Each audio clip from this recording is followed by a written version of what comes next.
మావి కన్నా చెప్పుకునే బదులు ఏముందండి, అవి తీసేసి చేపెట్టే కనుక మా జగన్ పెట్టుకోవచ్చు, ఆయన పేరే పెట్టుకోమనండి. ఇంకా అమరావతి రాజధాని అన్ని ఏం అవసరంలా. మచిలీపట్నం ఎమ్మో విజయవాడ బదులు జే పెట్టుకోమనండి. ఇది గుంటూరు వస్తలకి జీ వస్తుంది, మా జగన్ పెట్టుకోమనండి. ఎవడు కాదన్నాడు? అసలు ఆయనకి ఒక విలువలు, అసలు ఒక కథ ఏమన్నదంటే నోటికి ఏది వస్తే అది మాట్లాడుతున్నాడు. ఆయన ఇష్టం వచ్చినట్టు మాట్లాడుతున్నాడు, చేస్తున్నాడు. ఒక చట్టము, ఒక న్యాయము, ఒక ధర్మం అనేది ఆయనకి అసలు తెలియదు, చేయటం లేదు.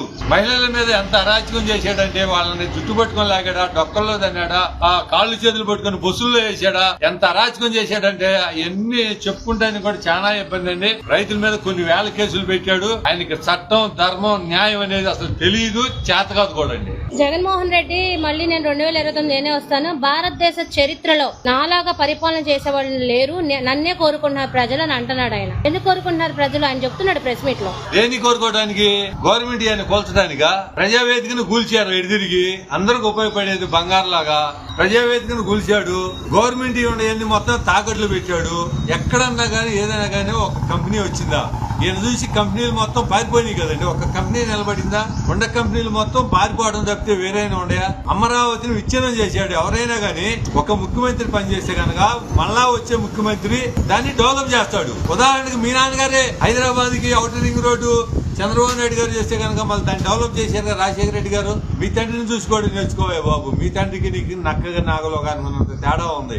ఓట్లేసింది కూడా నిన్ను చూసేలా తండ్రి మీద సానుభూతితోటి తనుభూతి చేశారు కానీ నిన్ను నమ్మరేక ఎవరు నమ్మే పరిస్థితి కూడా లేదు. ఏది ఏమైపోయినా గానీ ఇప్పుడు అమరావతిలో ఎన్ని రకాల విచ్ఛిన్నం చేశారండి. పోసిన రోడ్లు దోవుకొని అమ్ముకోవడం ఎక్కడన్నా ఉందా? ప్రపంచకంలో ఎక్కడైనా పోసిన రోడ్లు దోవుకోవడం ఉందా?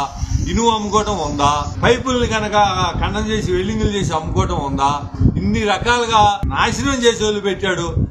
ఒక ముఖ్యమంత్రిగా ఉండి మాయమాటలు చెప్పాడు. చెప్పాలంటే రైతులకు కూడా మీకు 200 గజాలు ఎక్స్ట్రా ఇస్తానని చెప్పి ఓట్లు వేయించుకున్నాడు. ల్యాండ్లెస్ పూర్ పీపుల్ కి 2,500 పెన్షన్ వల్ల 5,000 ఇస్తానని చెప్పి వాళ్ళ చేత ఓట్లు వేయించుకొని నమ్మించి మోసం చేశాడు. చెప్పాలంటే మా నాయకుడు ఇక్కడే ఇల్లు కట్టుకున్నాడు, రాజధాని ఇక్కడే ఉంటుందని చెప్పి జనాలందరినీ నమ్మించి అనేక రకాలుగా ఇబ్బంది గురి చేసి అధికారం వచ్చిన తర్వాత 3 ముక్కలు ఆటలాడాడు. అంత మొంగలు మరి అసెంబ్లీలో చెప్పావుగా నువ్వే వేస్తే నేను ఒప్పుకుంటున్నాను 30,000 ఎకరం కావాలని ఒప్పుకున్నావు. నువ్వు ఒప్పుకోబెట్టేగా రైతులు ఇచ్చింది. ఏదేమైపోయినా కానీ 5 సంవత్సరాల్లో అమరావతి రైతులు కదండి, ఆంధ్రప్రదేశ్ ప్రజలు కూడా దినదిన గండంగా ఎంతో ఇబ్బంది పోలేరండి. ఏదేమైపోయినా గానీ నువ్వు చిరస్థాయిగా నిలిచిపోతావయ్యా. ఎందుకంటే కనుక నువ్వు చేసిన అరాచకం అట్లా అయితే కాదు, ఒక అమరావతి రైతులు కాకుండా ఆంధ్రప్రదేశ్ ప్రజలను కూడా చంపించి డోలు నిలవడం చేయటం ఎక్కడన్నా ఉందా పాపం? అసలు మాస్క్ అడిగిన పాపానికి సుధాకర్ గారిని, డాక్టర్ గారిని చంపేసి పట్టును పెట్టుకున్నారు.